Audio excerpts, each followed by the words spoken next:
Good morning, everybody. Morning. Hey. I like that. Thank you. We all see Burr's keynote this morning? Yes. Yeah, all the stuff flowing through pipelines. That was a lot to aspire to, I think. But as visionary as Burr is, I don't think we're actually all that far off. And when I think a little bit about pipelines and DevOps and continuous integration, continuous deployment, I think about our getting started experience and how we can improve that, and then how that getting started experience doesn't stop with our first hello world.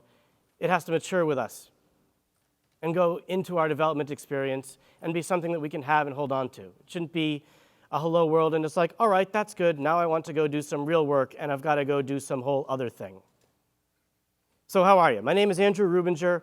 I'm an architect with our developer programs group. And in developer programs, it's our job to take kind of this end-to-end experience for everything at Red Hat and try and make it easier to use for a developer audience. The first thing that I've done in this position is tackle continuous integration, continuous deployment, and what this means for developers. Also what it means for ops. And how can we give more control to both ends so that they can act and see the whole system as a whole. The title of this talk is Push It Real Good, Continuous Delivery for the People at the Push of a Button and a Repo. And I'm going to do something a little bit different than I normally do because I normally am very slide heavy. You know, for an hour-long talk, I might have 120 slides and kind of like click through them very quickly and keep a fast pace to keep everyone interested. Today, I have done basically the opposite. We've been working for about 7 months with an interdisciplinary team over at Red Hat on what we could do to take this experience in our Cloud Pass OpenShift with our middleware in the form of Fabric 8 and pipelines, working with external communities from Jenkins, now with Jenkins Pipelines, using our user experience group. We've tried to put together what we believe is kind of the next generation of the quick start experience and how that bleeds into development for you. So this is going to be a very demo-heavy session, and I've put all my faith in this.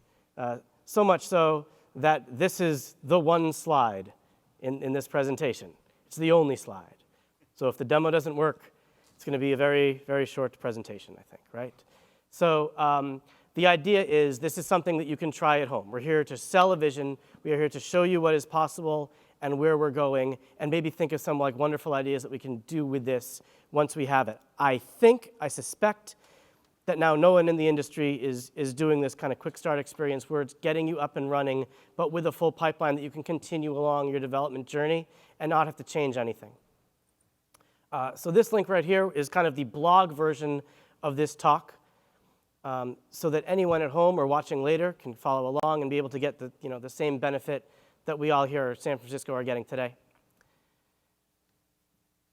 I'll start off with a little bit of an anecdote.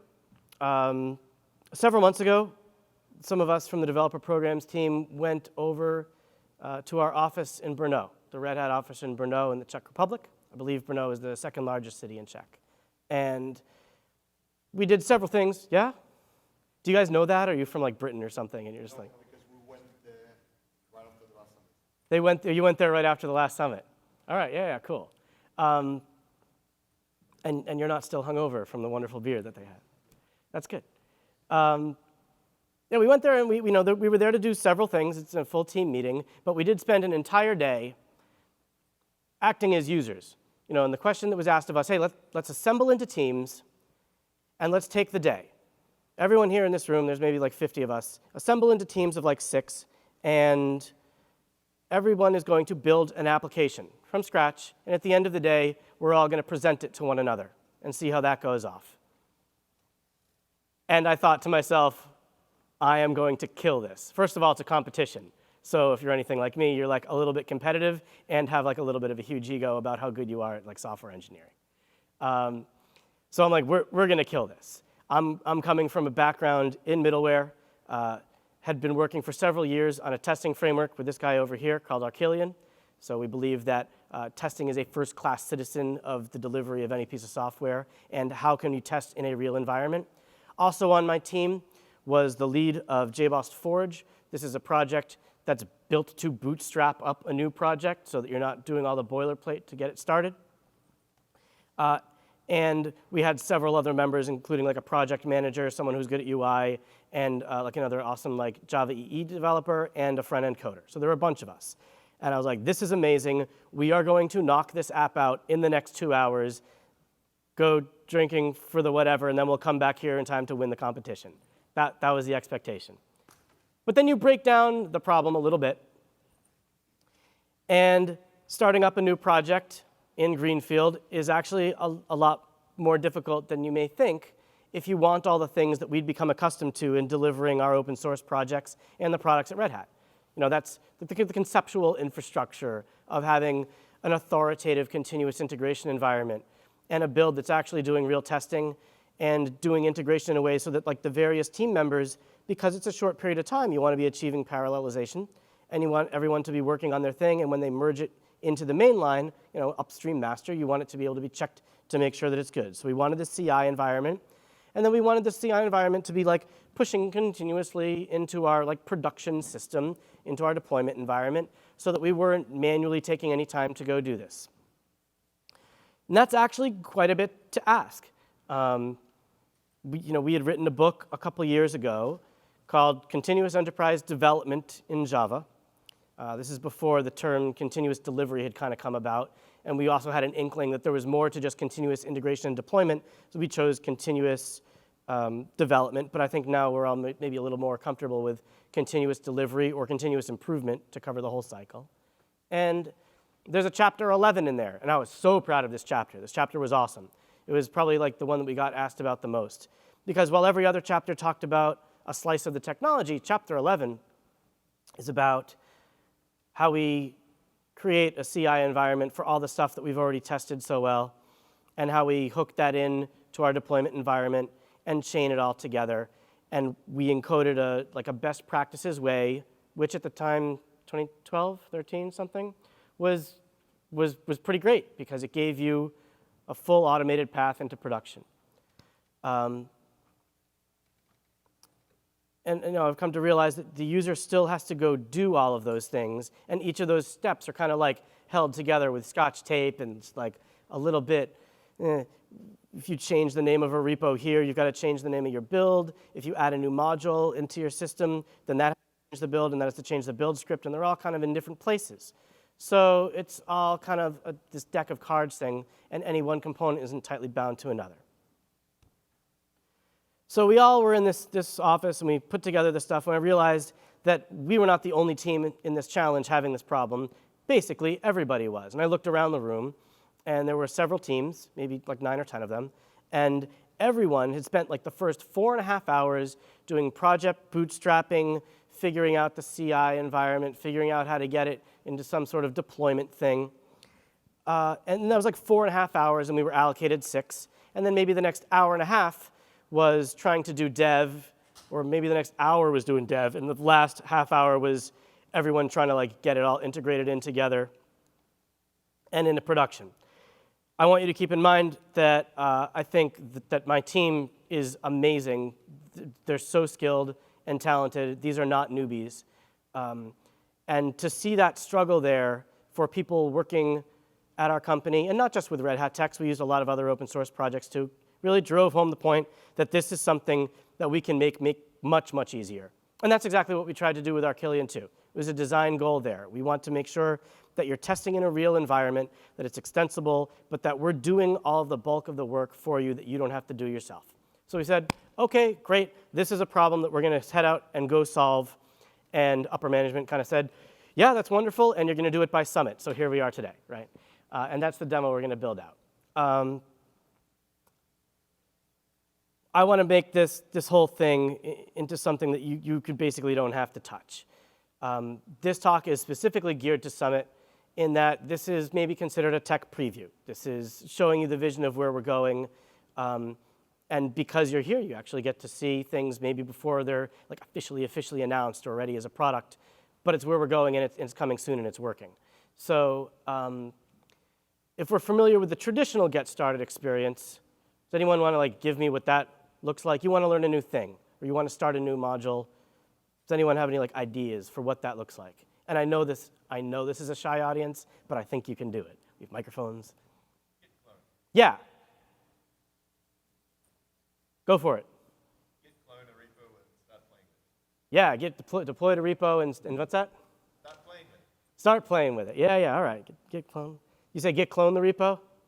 Yeah, okay, so git clone the repo, that's good. That means that you got like a whole quick start application out there, and git clone the repo brings that into you, into your local environment, and then you build it maybe and start playing around and mucking around with it. Yeah, all right, cool. That's awesome. That's cool if it's just the application. But there's usually prerequisites. What kind of a developer are you? Python. Python, okay. So you've got Python installed.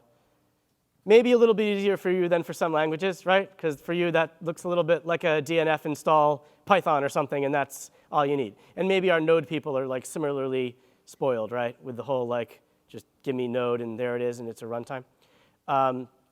In the Java EE world, a little bit different. In some of the other ones, like a Ruby thing, if you've got like gem dependencies, that can be a little bit of a nightmare. And a lot of times what we have to do is we have to like get that example project, but yes, also get a server and install that and run it locally. So there's like a download of a server normally or some installation of some, I don't know, you got to bootstrap your development environment. And then run a server, download the application, build the application, deploy it into the server, then fire it up, look around, start playing.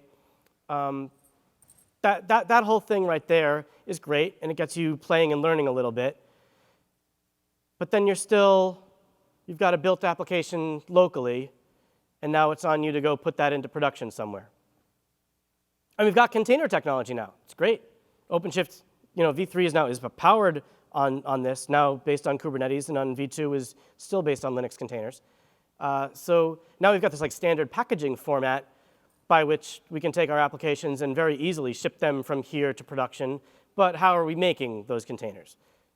What we've done really as an industry is make it very easy to get good frameworks, good runtimes, good testing applications, right?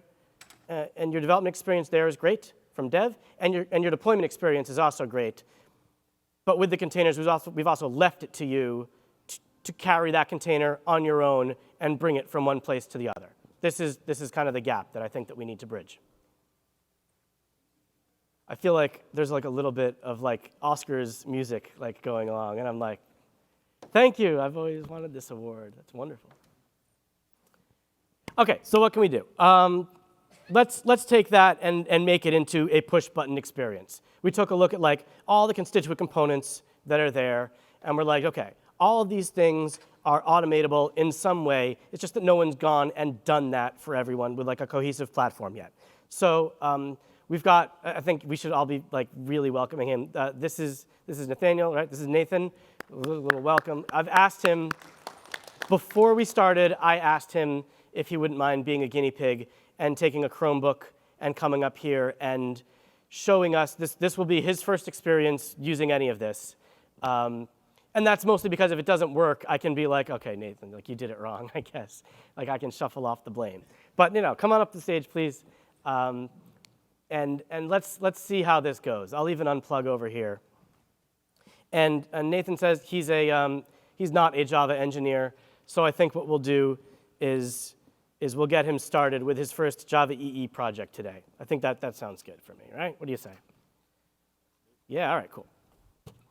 I think if you plug this in, I'm very much, by the way, a software guy. This whole hardware thing is like, let's see, mirroring. Looks good to you? Nice, okay. Great, let's try something. I'm going to give you a web address. And we'll do this in a few tabs. I'll try and be as clear with the instructions as I can, and you can see if you can follow along. And again, this is all in the blog, like noted out. Although we will be running in like a remote, we're going to be kind of faking OpenShift Online right now, and pretending that there is like an online environment where all this lives. The instructions are for you to take home, and that actually will run the whole like cloud environment on your local machine, so you can try it out at home.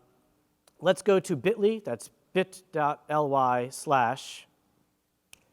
capital D for DevNation. There's a capital V in there too, I think. DevNation Catapult with a capital P. DevNation Catapult. D, lowercase e, V, capital N, yeah, Nation Catapult. Cool. Awesome. Okay. And maybe we can bump up the font size a little bit. That's like a Control plus, I think. A couple more. There you go. Can all see this? Sweet. This is the Catapult application. It's not necessarily designed to be the landing part for this. It's the landing part for the demo. But let's envision that like you go to developers.redhat.com. That's where we list out all of our quick starts. And on all of our quick starts are all of the, there's like the click here to download this, click here to do this, all the instructions we talked about earlier. Let's say that there was a button there that also said like launch now.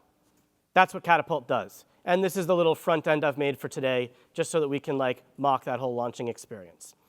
And we've put 3 quick starts on the board, and you've never, correct, done anything with Java EE. So there is a quick start, if you do from the pull down, that is called JBoss EAP7 Hello World Example. We just announced that JBoss EAP7 is now available. This is the newest stuff. This is our EE7 server. Let's get going with this. And we said that we're going to make this a push-button experience, so let's go with Fling. This is going to do a few things. The first thing it's going to do is instead of cloning your Git repo locally, we're going to fork it into your user namespace. So I'll ask you to log in, if you wouldn't mind. And because Nathan is smart, he's got 2-factor auth, right? As a short aside, I recently read, I thought that I was so brilliant, like I got 2-factor auth on everything. I'm awesome. No one's going to be writing bad code with my name on it. And then I came to find this article that talked about how SMS and the phone numbers are under the control of many governments. So if you're actually like an enemy of the state, which I'm sure none of you are, I hope, then the 2-factor auth thing is actually like goes completely out the wall because they can intercept anything going to you. So if there are any like NSA type leak people here, I'd maybe suggest another form of 2-factor auth rather than relying on the government. So there you go. It'll ask us to authorize the application. The Catapult application is going to be forking into your GitHub repo, and we ask that you give us the email address and like access to your public repos. From there, we're going to create a project for you in OpenShift. And because, again, this is like not a real environment, I haven't installed SSL certificates on it, so we're going to have to go through some like security exceptions to just kind of like let this go. This is a very secure environment, very secure. Your username and password is admin.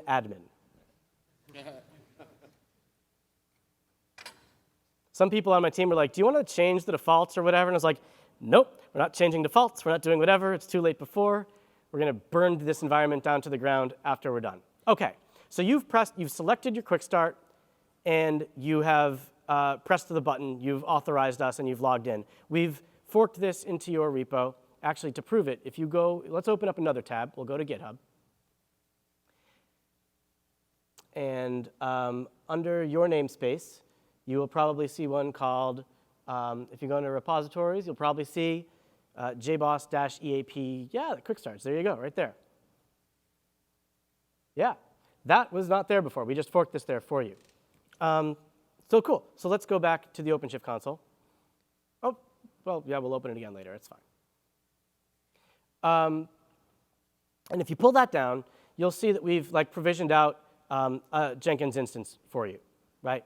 And it's already there and it's running. This is going to be running Jenkins Pipelines. Anyone familiar with Jenkins Pipelines yet? Yeah. Anyone want to tell me like what's up with why the Jenkins Pipelines? The guys who went to check. What's up? What's up with it? Yeah. It's awesome. That's great. Okay. Enable us very fast to get code into production. Enables you to very, very quickly get code into production. Yeah. Sure.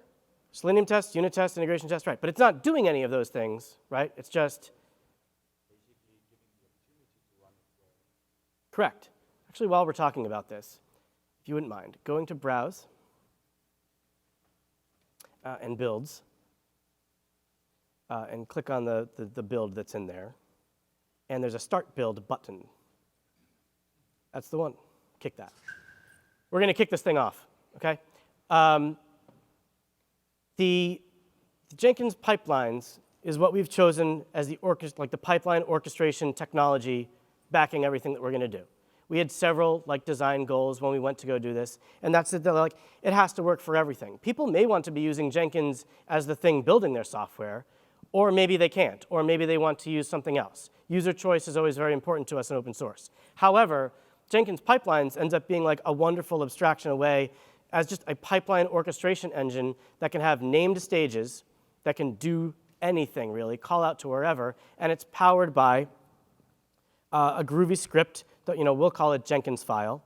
And the Jenkins file actually lives in the repository and defines what your build config is.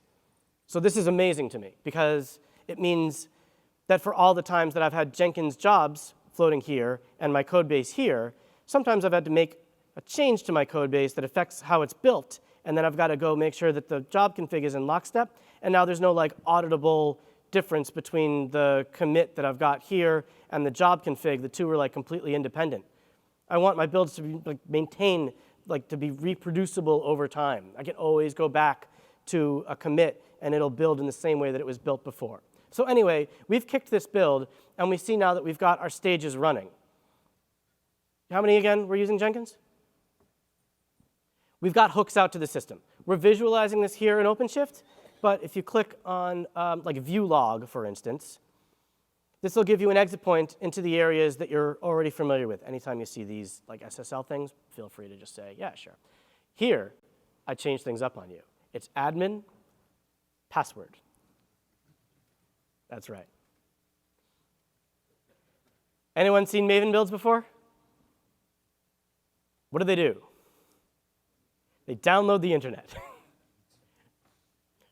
This is the first time I've ever been confident enough to run a cloud build demo with Maven and still know that it's all going to be OK. We're all going to be fine. And as you see, this is already successful. If you go back into the tab where your OpenShift build page is, you'll see that that's there. And if you click on the overview button, the one on the left, yeah, we'll see that it will summarize up the pipeline at the top, and it's now created the service for you called Hello World Dev with your deployment. And the link on the upper right, if you want to right-click and open in a new tab, get ready to be wowed. Absolutely wowed. Huh? Yeah. I was absolutely teasing. I mean, that's the most unimpressive type looking thing I've ever seen. But you just did your first Java EE application. Yeah. But you're still not a Java guy. So work with me here. In your GitHub application. Yeah, on the GitHub page. So this is the whole repo. The repo has all sorts of different quick starts here. One of them in there is called Hello World. Just Hello World, not with any of the extra stuff there. Yeah. And under source main, the Java package, the top one, there's one called Java Hello Service. Now, let's be brazen. Let's be bold. Let's use this as our code editor. This is now our IDE. You have a little edit button. Yeah. Oh, you do this. You've done this before. I never use that button. That's all right. Okay, cool. This is, don't be scared, a Java file. And let's, where it says hello, we can, I don't want to get in the way of your creativity here. You can change that to whatever you want. Hi. Oh, that's very original. All right, cool. All right. Hi. That's it. You get the full power of Java at you, and you're changing a string. You get, Yeah, it's amazingly powerful. It's a little verbose, but amazingly powerful.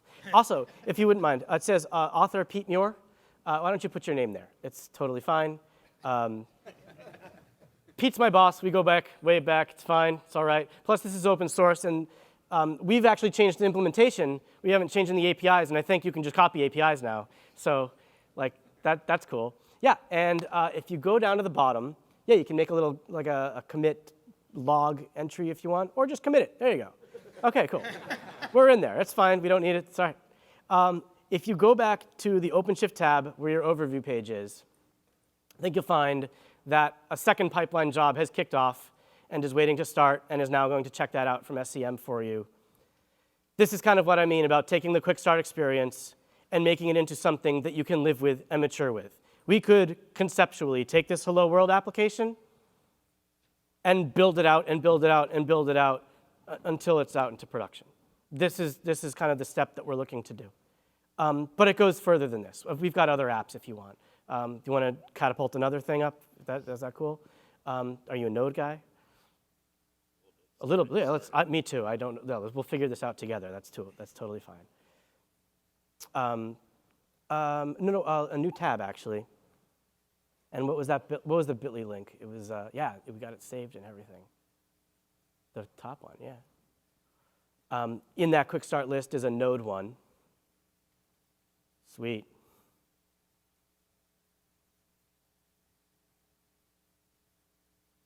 And while we're at it, another tab. We're just going to do applications. That's all we're going to do today.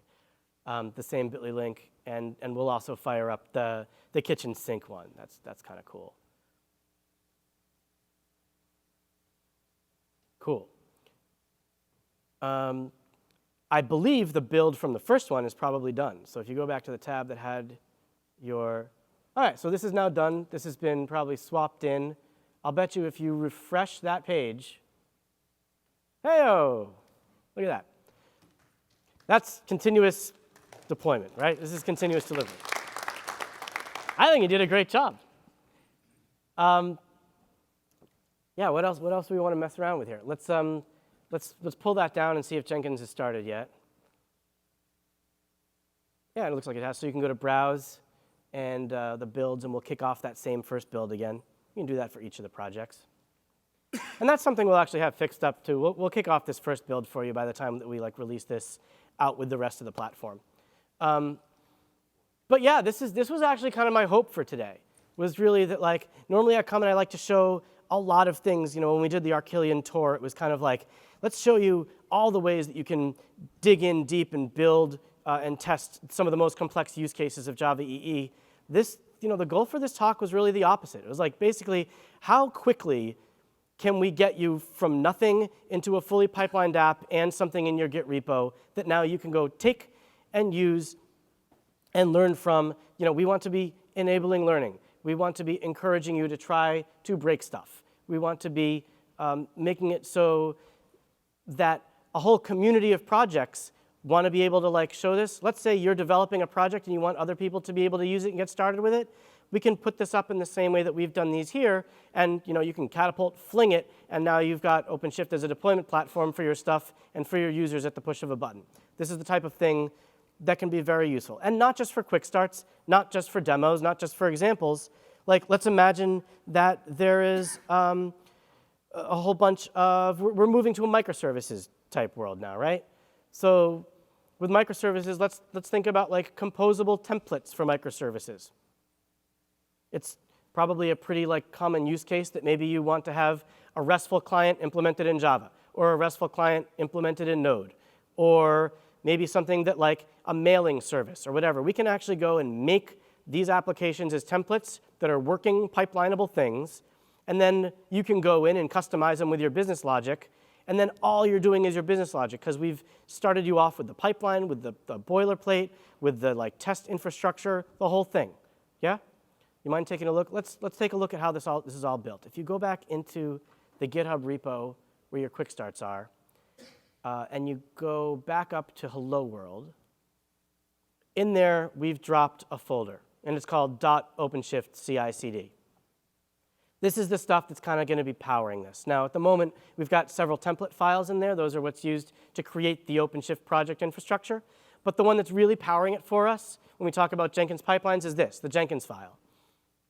And if we make this a little bit bigger, probably with that control, yeah, we'll see that here's where we define all of the steps for the things that we're going to do. We've done this, so basically you don't have to start.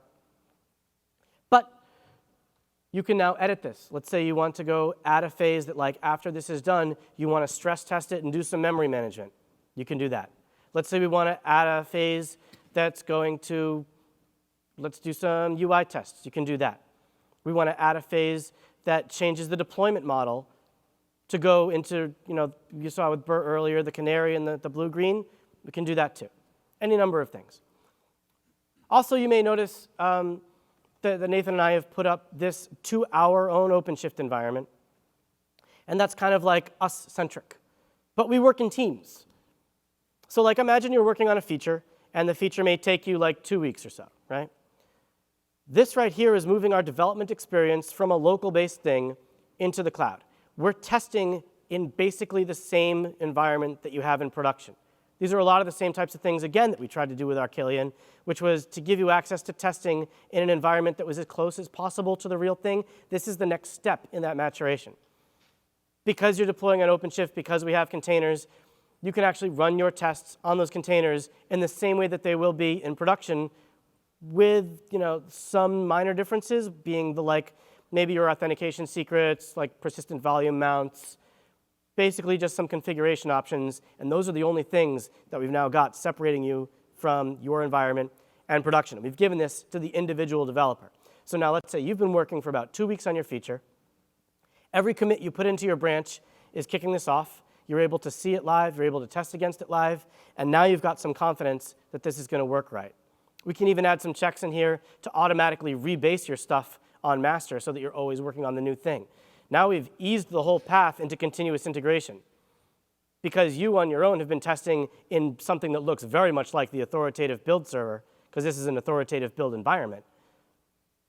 We've got you testing in this authoritative fashion, rebasing on master. Now when you go make your pull request and Paul, the project lead, comes to take it in, he sees, oh my gosh, all his tests are passing. He's rebased on master. I can even click into the application and play around and do a visual check if I want. Yep, I'll accept this.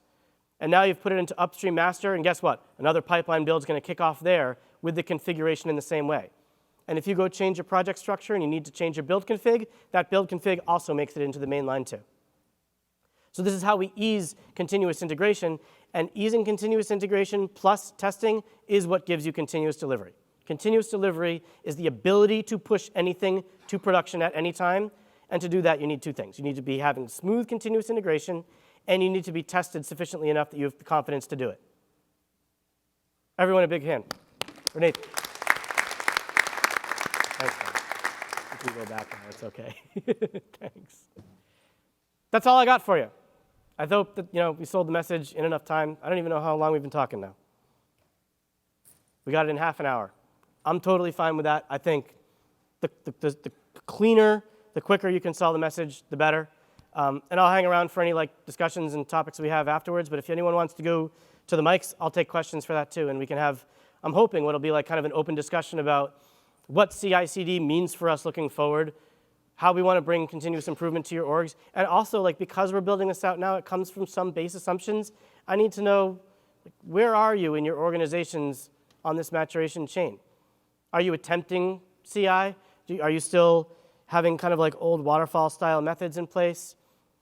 Would you like to move to a more agile type of responsive deployment model and are fighting with maybe some existing power structures and it's difficult to move and change those? I'd love to know where you're at. So if anyone wants to hop on mic and talk at it, I think it'd be great to run this kind of like an interactive session. I'm going to assume, yeah. Yeah, because it'll pick, yeah. Okay, so the question is, really, is this now too much from the ops perspective to take care, not just for application deployment, but for all of the other infrastructure to be able to carry it forward? I heard a really great metaphor yesterday that I liked from the product manager of XPass on OpenShift. And he related, the infrastructure to a cake. And basically, that's what we're doing here is we're delivering applications here, but we're delivering them in layers. And oftentimes, the app developer isn't necessarily thinking about the things that the op person very rightfully is, which is, I have an application. Nathan coded his change in the hello service. And we just need to kind of get that change into production. But that needs to get deployed into JBoss EAP. And JBoss EAP needs to run on a base image. And the base image has an operating system of like a rel or a CentOS. And the application is much more than the code you write. It's the sum of all of its parts that are on that image, and they're baked in layers. And once you've got a top layer, you can't change anything on the bottom. You've got to rebuild the whole thing.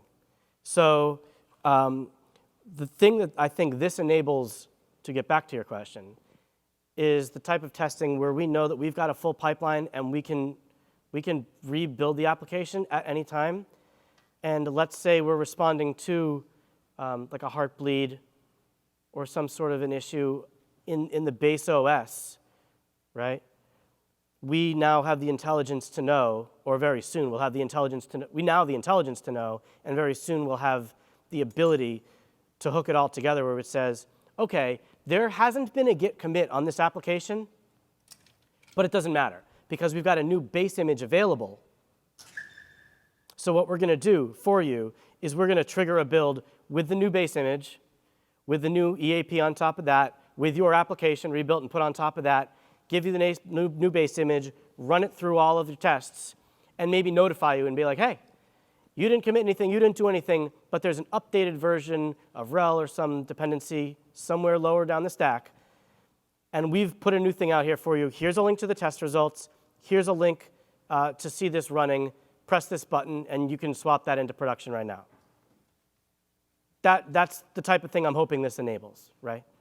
And you could do this right in one of these stages too, right? Like, I mean, so in the CI environment we used to build this catapult application, it's actually just like you say, we use Ansible as our orchestration container technology. You know, Chef, Puppet, Ansible, any of these can pop right in here into any one of these stages. And what we actually do is, because we need to test catapult on basically a bare metal machine because it's going to fire up a VM with OpenShift and all this other stuff, one of like the top stage is like, okay, strip whatever this machine is, give it a version of CentOS, I think we do, and then put on this VM, and now we'll take our application and put it on there. It's the same type of thing.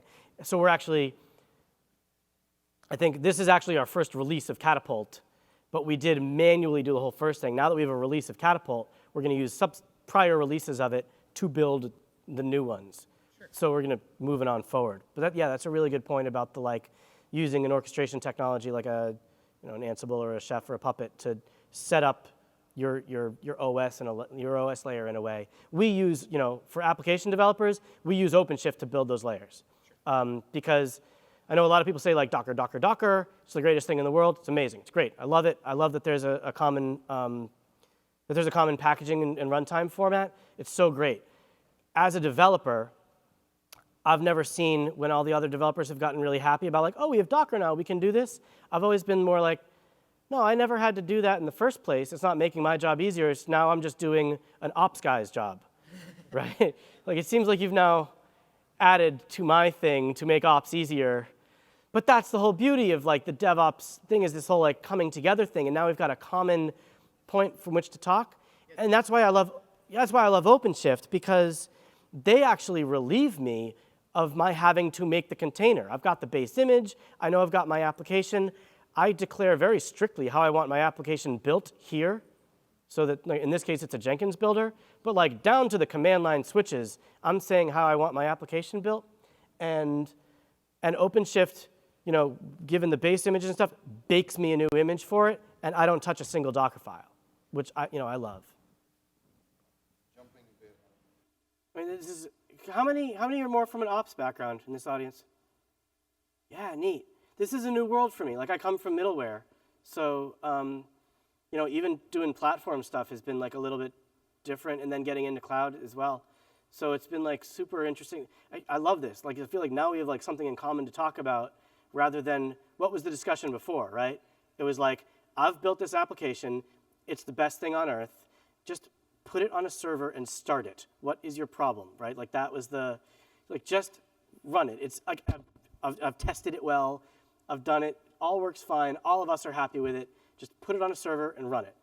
But now you start to see like what these challenges. It's not just put it on a server that stays there. It's like, let's have the ability to put it on any server. Let's have the ability to put it on like any kind of runtime and provision that in a way that we want. It's an amazing world that we're living in. And I think back, just a few years ago when it was like I had a server, a box server I kept in my apartment, and it ran all the software I wanted to. And I realized that like over time, like I don't use that for anything anymore because I'm always provisioning some sort of like all of my cloud services have become available and most of them are free.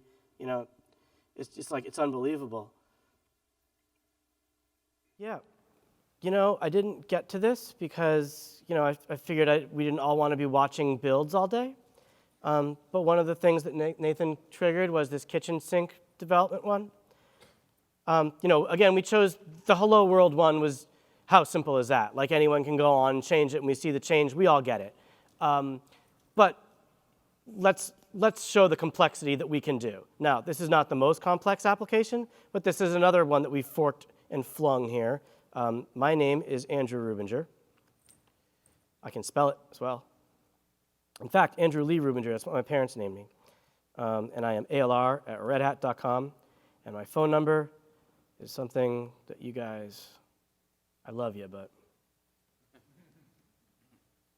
Okay, so I've registered myself, and now I can list my registration, right? Cool.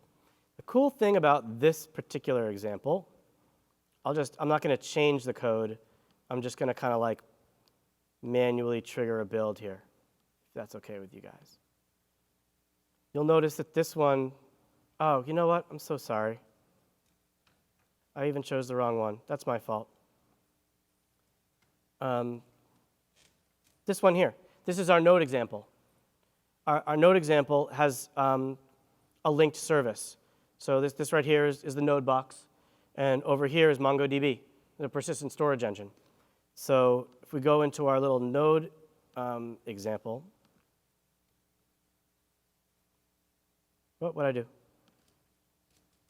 Or did we not kick off a build for this one yet?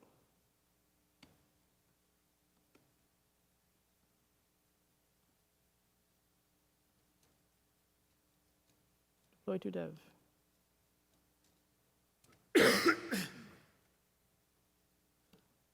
What did I do wrong here? Okay. So this is actually like the node welcome application that OpenShift uses. It's kind of like just your standard welcome page, but there is this persistent element to it. Here, view page count. 3, 4, 5. Just keep refreshing it, right? If I now go trigger a build here, which again, I'll do this manually because I'm not going to go change the code. This should go over pretty quickly. Let's see what happens. We'll trigger this build. We see that it's running in the top. The node build is actually run super quick. The fastest, the most slow thing it is to do is the creation of the image. Again, the baking of it. It's just a lot of I/O. But what's going to happen here is you'll see this service on the left, this Node.js xdev pod. I believe we've set this one not to a replace strategy. In a replace strategy, it spins down the pod and it brings up another one. Totally fine for development. In fact, preferred for local development because you don't want to be jacking your server with RAM on two things. Here, we go to a rolling strategy, and we fire up the second pod before we bring down the first one, reroute all the traffic to it once it's up and running, and then bring down the other one. And you'll see that because we have a linked service with MongoDB, now when I go down here and I have my request count at 16, 18, that continues to go up. We've got no interruption there. We've replaced the front end, we kept the link service, and there was no interruption in traffic because we brought up both front ends at the same time and then just switched the router to point to the new one before bringing down the old. These are the types of deployment strategies that OpenShift offers out of the box. And because we've now got the pipelines, with any code change trigger will go right into it. It's really actually pretty awesome. Again, when I think about what it took to do that, when were we talking about? Rolling deployment strategies, probably at DevOps in 2012 or something. I remember having my first discussions that I'd ever had about rolling deployment and how do you do this in a cluster and all the things you had to do. But it was worth it because it was also powerful. Here I've done nothing. I've done nothing. I think where it said deployment strategy replace, I think I changed the word replace to rolling. It was exhausting.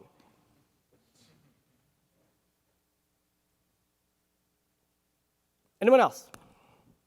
Yeah. So I was just thinking about what we have been doing at my company in Denmark, Dan Supermarket, where we pretty much took a Jenkins setup and customized it a hell of a lot. Yeah. So right now we have our big monolith Java application running in a Docker container, multiple Docker containers talking to each other, together with a SQL database and basically all of Jenkins on the side being able to talk with this, running the Selenium test towards it and all of that. Yeah. So when I start to see this, I really realized that we need to take a look at this again and see, since I was at the summit last year, I can see it had matured a lot. Oh, yeah. So that's definitely something we need to, but just to share a bit about where we were as well. So we had an old Jenkins pipeline. It was falling apart all the time. You know, it gets stuck and you have a proxy error and you need to kick off the build again and all of that.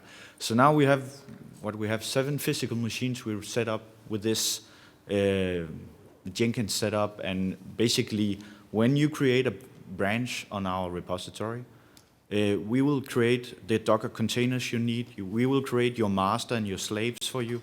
We'll pretty much create everything that the developers need in order to have their code tested, not locally, but on some whatever environment on our magic servers, and have a green pipeline before they even create a pull request to our master. And as soon as they do that, we can kick off a master and we can see the pipeline is still green, and then it can build an RPM, it can build a Docker container, and we can deploy this to a real environment, if you so to speak. Yeah. So that's kind of what we have done in the last You're kind of 6 months. pre-provisioning the pipeline environment Yeah. a little bit, yeah.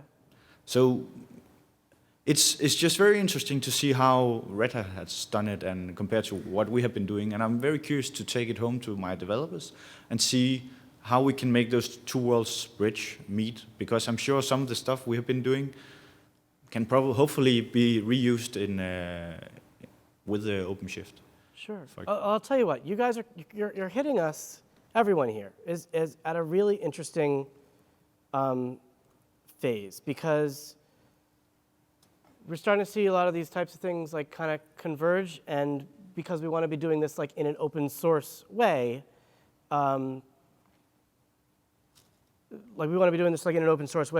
this feedback early on in the cycle is very important.